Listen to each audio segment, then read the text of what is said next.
स्वागत है आपका एमपीसीजी सुपरफास्ट 100 में। मैं हूं आपके साथ आयुषी ओझा। बुलेटिन की शुरुआत करते हैं। सतना में पावर ग्रिड कंपनी से नाराज 20 से ज्यादा किसान मुआवजे की मांग को लेकर टावर पर चढ़ गए और उचित मुआवजा नहीं देने पर खुदकुशी की धमकी देने लगे। किसानों का आरोप है कि 10 साल पहले पावर कंपनी ने उनके खेतों में बिजली के टावर लगाए थे, जिसका अब तक मुआवजा नहीं दिया गया है।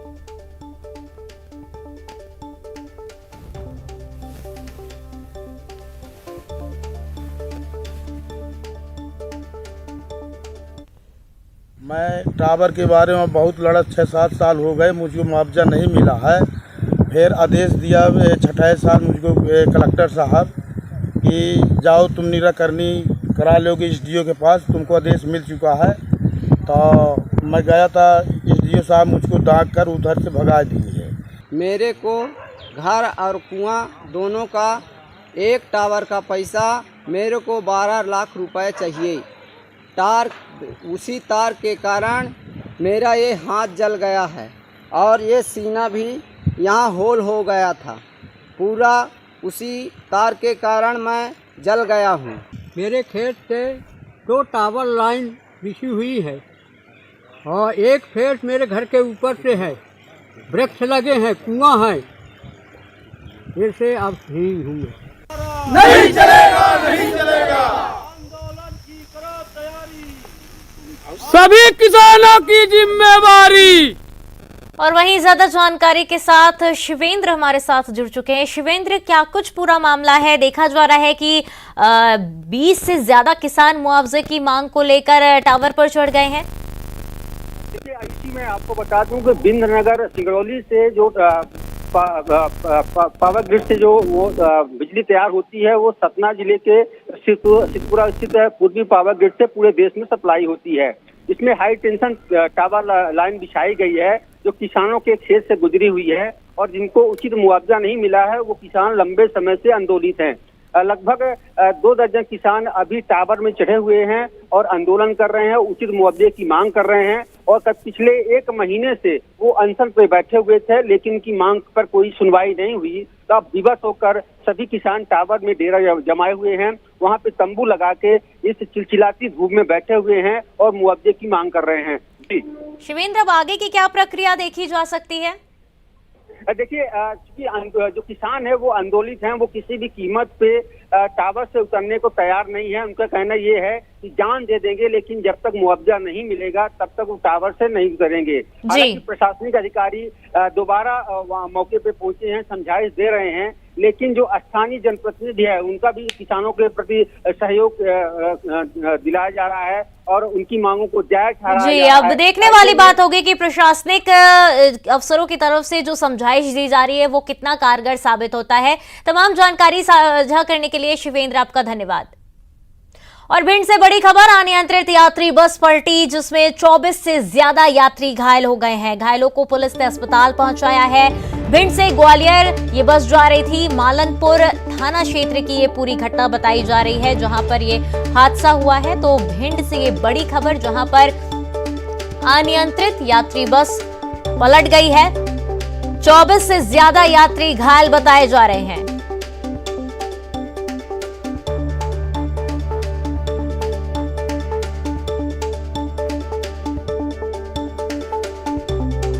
और वहीं ज्यादा जानकारी के साथ अनिल हमारे साथ जुड़ चुके हैं। अनिल, क्या हालत है इस वक्त घायलों की और साथ ही साथ अनियंत्रित जो बस पलटी है, क्या स्थिति बनी हुई है वहां पर? अनुषी जी, मैं बता दूं, घटना की सूचना मिलने के बाद मौके पर पुलिस पहुंची थी। उन्होंने रेस्क्यू किया।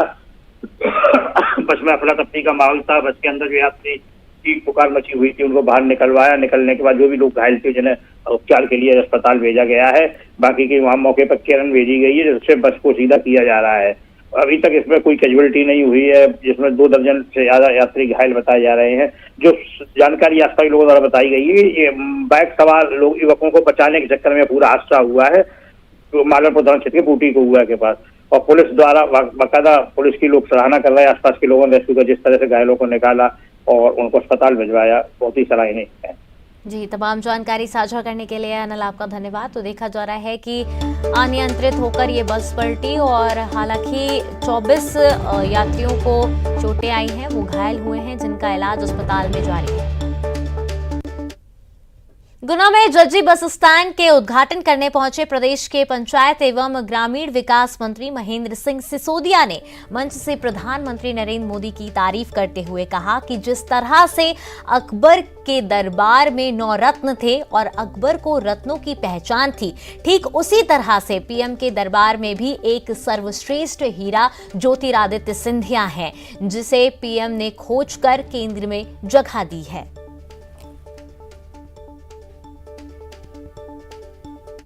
जमीन के धरातल पर धंसा हुआ था, मगर मैं मानता हूं प्रधानमंत्री नरेंद्र मोदी जी को कि अकबर इसलिए बड़ा था कि उसके पास 9 ज्वेल थे, 9 हीरे थे, मगर मैं इसलिए मानता हूं कि अकबर में ये छांटने की क्षमता थी कि वो हीरे सही है कि नहीं, और इसलिए नरेंद्र मोदी जी ने सर्वश्रेष्ठ हीरा हमारे गुना जिले को प्रतिनिधित्व करने वाला, मध्य प्रदेश का प्रतिनिधित्व करने वाले हमारे महाराज को चुना उस मंत्रालय के लिए।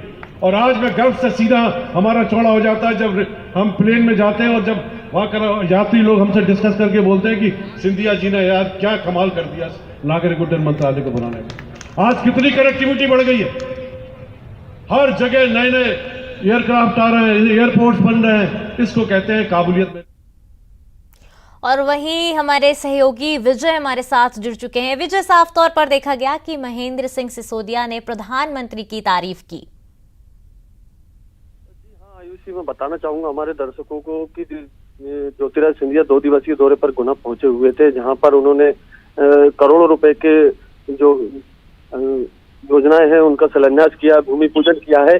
और इसी कार्यक्रम में जब नगर पालिका द्वारा आयोजित जज्जी बस स्टैंड का उद्घाटन का समारोह था, जो कि करीब 9:30-10 बजे इसका आयोजन किया गया था, जिसमें मुख्य अतिथि जो थे ज्योतिरादित्य सिंधिया थे, और मंच पर पंचायत मंत्री महेंद्र सिंह सिसोदिया ने जो है मंच से ही जो है जमकर जो है कसीदे ज्योतिरादित्य सिंधिया के लिए पंचायत मंत्री ने पढ़े हैं और उनको हीरा बताया है।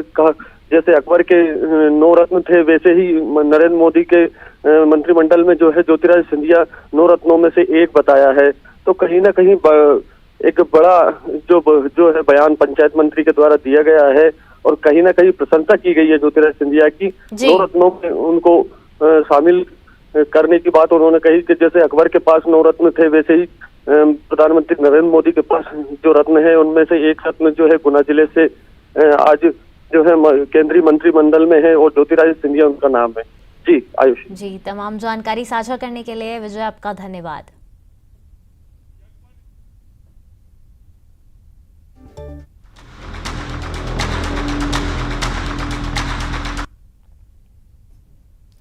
क्या भोपाल की जामा मस्जिद में शिव मंदिर है? काशी के ज्ञान व्यापी के बाद अब भोपाल की जामा मस्जिद में शिव मंदिर के दावे का मामला भी अब अदालत तक पहुंचने जा रहा है। संगठन संस्कृति बचाओ मंच के अध्यक्ष चंद्रशेखर तिवारी ने इसे लेकर याचिका दायर करने की तैयारी में है। उधर इतिहासकार भी ये दावा कर रहे हैं कि जामा मस्जिद जिस जगह पर है यहां सेवा मंडल हुआ करता था और आज भी इस मस्जिद में कई धार्मिक चिन्ह दिखाई देते हैं। हालांकि मस्जिद में शिव मंदिर के दावे को सिरे से खारिज कर रही मसाजिद कमेटी का कहना है कि औकाफे शाही के पास इस मामले के पूरे दस्तावेज हैं जो वक्त आने पर दिखा दिए जाएंगे। इस मामले पर बढ़ी सियासत के बाद कांग्रेस नेता दिग्विजय सिंह का बयान सामने आया है कि ये केवल जनता का ध्यान भटकाने की कोशिश है, लेकिन भोपाल में ही रहने वाले उन तमाम लोगों के बयान भी तो काबिले गौर हैं जो अपने बुजुर्गों का हवाला देते हुए ये कह रहे हैं कि जामा मस्जिद में आज भी शिव मंदिर मौजूद है। जिक्र किया कि यहाँ पर एक खंडहर नुमा शिव मंदिर था जिसको कि तोड़कर इसका निर्माण किया गया है। पहले मंदिर ही था, राजा भोज के टाइम का मंदिर है ये। अब बाद में उन्होंने शिवालय और जैन मंदिर था यहाँ पे, तो उन्होंने नवाबी शासन आया, उन्होंने उसको हटा के और मस्जिद बना दी। यहाँ की जो मूर्तियाँ हैं वो जैन मंदिर रखी हुई हैं। यहाँ की यहाँ जो उस टाइम मूर्तियाँ निकली थी वो जैन मंदिर में स्थापित हैं आज भी। अच्छा। देखते थे किसी मस्जिद में हमने आज तक 5 गुम्बद देखे ही नहीं है। किसी भी हिंदुस्तान की किसी भी मस्जिद पे आप जहाँ 5 गुम्बद देखें तो किसी चिन्ह उसमें कई स्वास्तिक चिन्ह भी है, गणेश जी भी है, और भी कई अंदर खजाने में क्या क्या नीचे है। नीचे क्या बेसमेंट है क्या? हाँ, नीचे ये जो 2 मंजिला के ऊपर है मस्जिद, इसके नीचे बीच में क्या है ये तो आगे जब कोर्ट ने आदेश करेगी, जांच करेगी, तभी उसका उत्तर सामने आएगा। उसके पहले आना असंभव है। जिस तरह का कलश आपको मस्जिद में नजर आ रहा है, इसी के ठीक बगल में एक और मंदिर है, वो कलश की आकृतियां भी इस मंदिर पर आपको नजर आ रही होंगी। तो यही दावे और यही लोग, यहाँ के पुराने लोग कर रहे हैं कि ये पहले मंदिर था जहाँ पर संस्कृत के जो छात्र हैं उनको दीक्षा दी जाती थी। हालांकि ये आर्कियोलॉजी डिपार्टमेंट का विषय है कि क्या उस पर सर्वे किया जाएगा। ये कोर्ट में हालांकि इसे लेकर भी याचिका दी जा रही है, मगर कहीं ना कहीं विवादों में भोपाल की जामा मस्जिद का भी नाम जुड़ चुका है। काशी के ज्ञानवापी के बाद अब भोपाल की जामा मस्जिद में शिव मंदिर का दावा। संगठन संस्कृति बचाओ मंच के अध्यक्ष चंद्रशेखर तिवारी का न्यूज 18 पर खुलासा। संस्कृति बचाओ मंच ने किताब हयाते कुदसी का हवाला देते हुए किया है ये दावा। जामा मस्जिद का निर्माण किया है, तो उसके संबंध में जो हमको दस्तावेज प्राप्त हो रहे हैं, अब धीरे धीरे हम उसको जैसे दस्तावेज प्राप्त हो जाएंगे, सुप्रीम कोर्ट में भी मुकदमा लगाएंगे और माननीय उच्च न्यायालय में भी पिटीशन दायर करेंगे। फिर उसका पुरातत्व विभाग अजीम है, उसका निरीक्षण करे, उसकी जांच करे कि वाकई नीचे मूर्तियां है या नहीं है, या उसमें पूर्व में कोई शिव मंदिर था या नहीं। इतिहासकार भी ये दावा कर रहे हैं कि जामा मस्जिद की जगह पर सेवा मंडल हुआ करता था और आज भी कई धार्मिक चिन्ह मस्जिद में दिखाई देते हैं। जी, ये यहाँ तक का जिक्र हो रहा है जामा मस्जिद के हिस्से का, पुराने वक्तों में परमार पीरियड युग के अंदर करीब 1208 विक्रम संवत में है, वो शायद ये 1108 हो क्योंकि वो ट्रांसलेशन में हुआ था, तो भी यानी 1151 एडी में यहाँ पे एक सभा मंडल का निर्माण किया गया रानी सालम अली द्वारा। हालांकि मसाजिद कमेटी के अध्यक्ष आरिफ मसूद का कहना है कि औकाफ़े शाही के सचिव के सामने आने के बाद इस पूरे मामले की हकीकत सामने आ जाएगी। उधर कांग्रेस की दलील कि ये केवल असल मुद्दों से ध्यान भटकाने की कोशिश है। पूरे देश में ऐसे क्लेम किए जा रहे हैं कि इस तरीके के मस्जिद मैं आपसे कह रहा हूँ ना महाराज, कि मैं आपसे जो कह रहा हूँ जरा सुनिए ध्यान। आपका मैं पूछता हूँ, आपका बजट, आपके घर हमारी बहू से पूछिए बजट बिगड़ रहा है कि नहीं बढ़ रहा है? तनख्वाह बढ़ी क्या आप लोगों की? बढ़ी क्या तनख्वाह? महंगाई बढ़ती जा रही है, तनख्वाह बढ़ नहीं रही है, कम हो रही है, तो आप मुसीबत में है कि नहीं है? बताओ। सर एक आखिरी सवाल मेरा आपको प्रश्न, जिसको जो दस्तावेज जैसे चाहिए होंगे, जो डॉक्यूमेंट चाहिए होंगे, हर तरह की चीजें उपलब्ध करा दी जाएंगी। दूध का दूध, पानी का पानी हो जाएगा, उसमें कोई वो नहीं है। और ये एक बेबुनियाद उठाने वाला सवाल है, इस पे कोई तरजीह नहीं देना चाहिए जहाँ तक मैं समझता हूँ। भोपाल का मामला पहला नहीं है। उज्जैन के दानी गेट स्थित मस्जिद में भी शिव और गणेश की प्रतिमा होने का दावा महामंडलेश्वर अतुलेशानंद सरस्वती ने किया था, जिस पर बाद में पुरातत्व विभाग ने भी मोहर लगाई। इसके पहले रायसेन के किले में ताले में बंद शिव मंदिर को लेकर उमा भारती मोर्चा खोल चुकी हैं। इसी तरह इंदौर की 200 बरस पुरानी बोलिया सरकार की छतरी पर बने शिव मंदिर के ताले का मामला बीजेपी विधायक आकाश विजयवर्गीय ने उठाया। ज्ञानवापी मामले के बाद भोपाल की जामा मस्जिद का मामला तूल पकड़ चुका है। मामला अदालत में भी है और सियासत में भी तूल पकड़ चुका है। भोपाल में जितेंद्र शर्मा के साथ bureau report, news 18 Madhya Pradesh Chhattisgarh. Bijapur पहुंचे मुख्यमंत्री भूपेश बघेल ने जिले में समर्थ पुनर्वास केंद्र का लोकार्पण किया। समर्थ पुनर्वास केंद्र में दिव्यांग बच्चों को सक्षम बनाने और उनकी पढ़ाई लिखाई की व्यवस्था सरकार करेगी।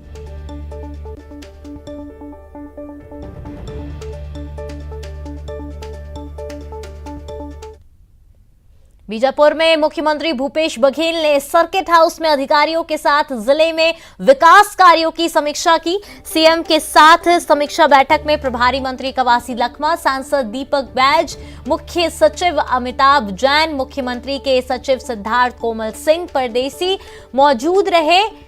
बीजापुर में सीएम ने दिव्यांग बच्चों के जीवन निर्वाह के लिए समर्थ पुनर्वास केंद्र का लोकार्पण किया। सीएम ने पत्रकारों से भी बात की और बीजापुर के दौरे की चर्चा की।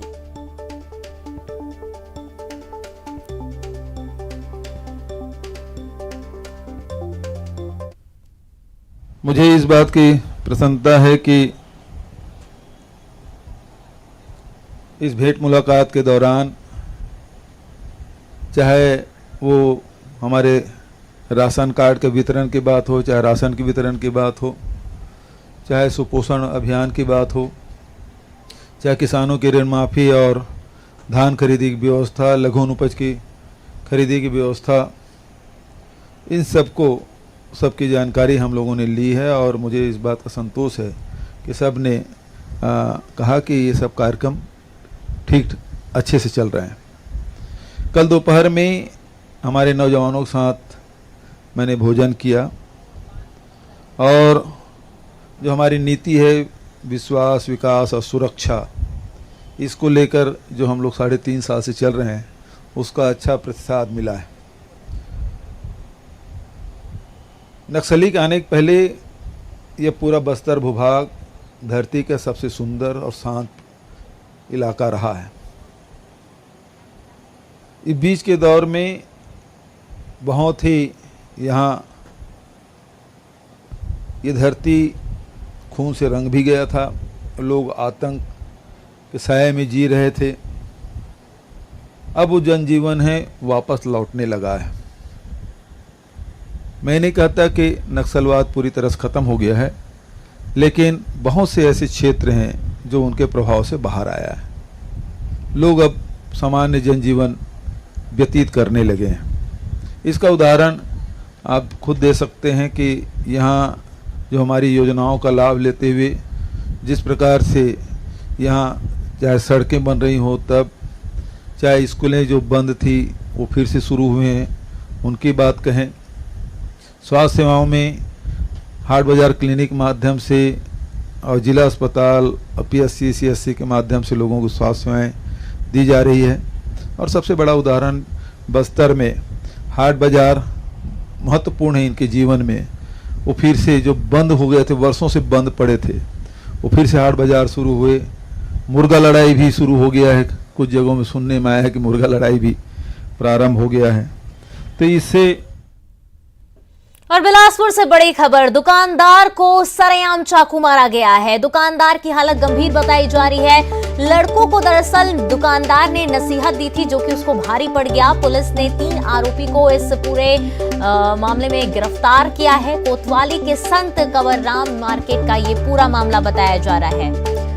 और वहीं ज्यादा जानकारी के साथ हमारे सहयोगी विनोद हमारे साथ जुड़ चुके हैं। विनोद, आखिरकार ये पूरा मामला क्या है? देखिए, कानून व्यवस्था बिलासपुर की किस तरह से लचर है उसका ये मामला है कि लगातार चाकूबाजी की घटनाएं हो रही हैं। किसी तरह का कोई खौफ जो है इस तरह के लोगों को नहीं है। बीच में अभियान जरूर पुलिस ने चलाया था, लेकिन वो अभियान जो है वो नाकाफी साबित हुआ और यही वजह है कि हर 2 कदम पर चाकूबाजी की घटनाएं बिलासपुर में हो रही हैं, जिससे दहशत का माहौल है। आम लोग से लेकर व्यापारी जो है वो खासे परेशान है। और ये वाकया भी कुछ ऐसा ही है कि संत कंवरराम मार्केट में ये दुकानदार हैं जो खिलौने का व्यवसाय करते हैं, उनका सामग्री बिखर गई थी और वो समेट रहे थे। तभी तेज रफ्तार में ये 3 बाइक सवार वहां पर पहुंचे और उनको उन्होंने समझाइश दी कि वो तेज गाड़ी ना चलाएं, और बस वही समझाइश उनको भारी पड़ गई कि तुरंत चाकू निकाला उन्होंने और उनको मार दिया, जिससे वो गंभीर चोटें आई हैं पेट और कई जगहों पर हिस्से में। वो इस समय मौत और जिंदगी के बीच संघर्ष कर रहे हैं। हालांकि इन तीनों आरोपियों को हिरासत में ले लिया गया है, लेकिन सवाल ये है कि चाकूबाजी की घटनाओं में न्यायदानी में कब विराम लगेगा। और सबसे बड़ी अफसोसजनक बात ये भी है कि 16 थानेदारों का भी ट्रांसफर हो गया है और केवल 3 थानेदार में ही स्वाभाविक से देखा जा सकता है कि जिस तरीके से लचर व्यवस्था है उससे कहीं ना कहीं ये जो मामले हैं चाकूबाजी के वो बढ़ते हुए नजर आ रहे हैं। तमाम जानकारी के लिए विनोद आपका धन्यवाद। और फिलहाल इस बुलेटिन में इतना ही। खबरों का सिलसिला लगातार जारी रहेगा।